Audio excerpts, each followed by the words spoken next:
Assalamualaikum warahmatullahi wabarakatuh. Perkenalkan, nama saya Inafia Salsabila. Saya dari jurusan Bimbingan dan Konseling Islam dengan NIM 2284130001 IAIN Syekh Nurjati Cirebon. Di sini saya akan mereview buku Pendidikan Kaum Tertindas oleh Paulo Freire untuk memenuhi tugas mata kuliah Bahasa Indonesia. Buku ini pertama kali diterbitkan di Inggris Raya oleh Shedd dan Ward dengan judul asli Pedagogy of the Offset. Diterbitkan oleh Penguin Books pada tahun 1972, lalu cetakan ke-6 edisi revisi pada tahun 2008 dan cetakan ke-7 pada Mei tahun 2013. Diterbitkan oleh Pustaka LP3S Indonesia, Jalan Letjen Esperman, KAF 81, Jakarta 114820. Buku tersebut memiliki 221 halaman dengan ukuran 11 x 17,5 cm.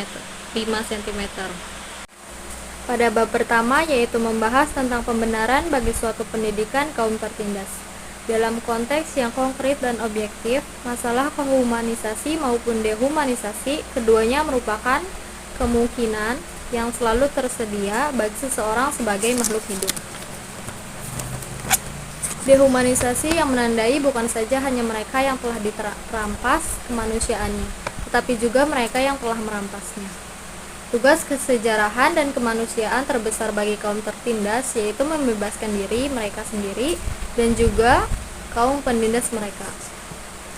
Sejak tahap awal dari perjuangan, kaum tertindas bukannya mengusahakan pembebasan, tetapi cenderung menjadikan dirinya sebagai penindas. Struktur pikiran mereka telah dibentuk oleh kontradiksi dalam situasi eksistensial yang konkret.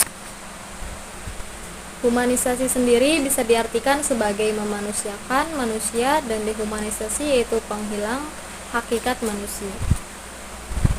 Cara mereka tidaklah salah, akan tetapi terjadilah penindasan versi baru. Bukannya menghapus penindasan, tetapi menjadi memperbaharui siklus penindasan tersebut. Lalu pada bab kedua membahas tentang konsep pendidikan gaya Bang sebagai alat penindasan.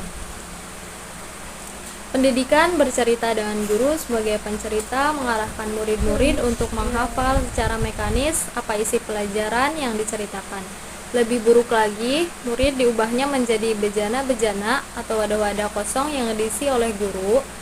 Semakin penuh dia mengisi wadah-wadah itu, semakin baik pula seorang guru. Pendidikan karenanya menjadi sebuah kegiatan menabung, di mana para murid adalah celengan dan guru adalah penabungnya. Yang terjadi bukanlah proses komunikasi, tetapi guru menyampaikan pernyataan-pernyataan dan mengisi tabungan yang diterima, dihafal dan diulangi dengan patuh oleh murid. Inilah yang dimaksud dengan pendidikan gaya Bang, di mana ruang gerak yang disediakan bagi kegiatan para murid hanya terbatas pada penerima, mencatat, dan menyimpan. Dalam konsep gaya Bang, pengetahuan merupakan sebuah anugerah yang dihibahkan oleh mereka yang menganggap diri berpengetahuan kepada mereka yang dianggap tidak memiliki pengetahuan apa-apa. Pendidikan gaya Bang memelihara dan bahkan mempertajam kontradiksi melalui cara-cara dan kebiasaan-kebiasaan, yaitu 1. Guru mengajar, murid diajar. 2. Guru berpikir, murid dipikirkan.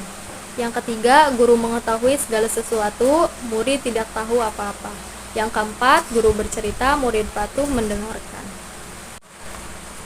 Untuk lepas dari pendidikan gaya Bang, Paulo Freire memberikan suatu alternatif baru, yaitu dengan suatu metode yang diberi nama pendidikan tahap masalah. Lalu pada bab 3 membahas tentang dialogika hakikat pendidikan sebagai praktik kebebasan dialogika dan dialog. Dialog adalah bentuk penjumpaan di antara sesama manusia dengan perantaraan dunia dalam rangka menamai dunia.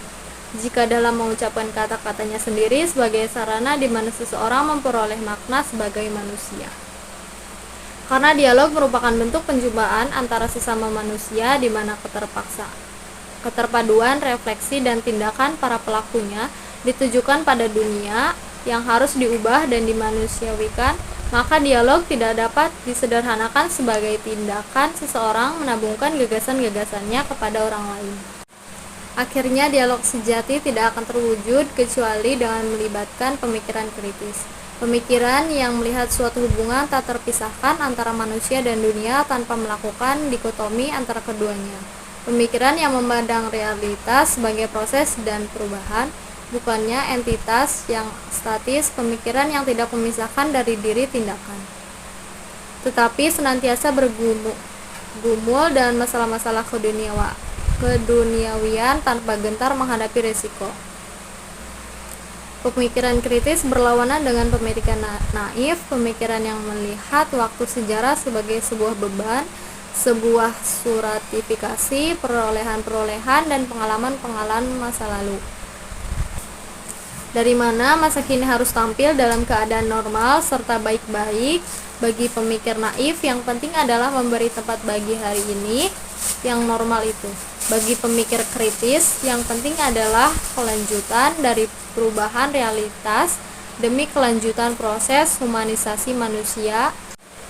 Lalu pada bab 4 membahas tentang antidialogika dan dialogika sebagai matriks dari teori tindakan kebudayaan yang berlawanan. Bab ini menganalisis teori-teori aksi kebudayaan yang berkembang dari matriks antidialogis dan dialogis, mengacu pada hal-hal yang telah diuraikan pada bab-bab sebelumnya, baik untuk mengembangkan masalah maupun untuk menjelaskan penegasan-penegasan baru. Penegasan bahwa manusia sebagai makhluk praksis berbeda dengan binatang yang merupakan makhluk sekedar berbuat.